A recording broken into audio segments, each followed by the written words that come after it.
Bonjour à toutes et à tous. Nouvelle vidéo, surtout nouvelle question au Quai d'Orsay concernant la flottille La Liberté, le blocus à Gaza et la détention du journaliste Yanis Mamdi. On se retrouve juste après. Alors, Monsieur Barrot tweetait hier, et je le cite de nouveau, Gaza n'a pas besoin d'une opération de communication de Rima Hassan. Fin de citation. À date de rajouter que, à la télévision toujours, on ne peut pas faire de coup de com ou de tourisme sur la misère.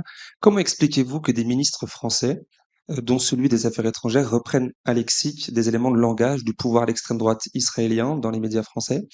Et aussi, pourquoi ne pas avoir condamné clairement la détention illégale de notre confrère Yanis Mamdi, journaliste chez Blast, qualifié à tort de militant ou d'activiste? Sur votre première question, ce sont les mots du ministre et ce sont les mots du ministre délégué.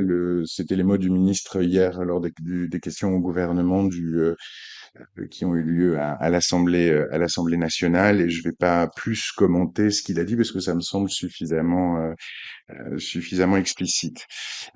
Pour le reste, sur votre deuxième question, parce qu'elle me semble importante, et il me semble important de rappeler à cette occasion que tous les ressortissants français qui étaient impliqués dans cette opération ont bénéficié de la protection consulaire, ont bénéficié de l'appui des services du consulat général de France à Tel Aviv, quelle que soit leur protection. Beaucoup de gens disent qu'il y a beaucoup de mépris envers cette opération, certes médiatique, politique, vous le payez comme vous voulez. Est-ce que la France reconnaît quand même que cette flottille a réussi à mettre le focus sur ce blocus israélien illégal pour beaucoup, là où la France semble ne pas le commenter, voire l'accepter?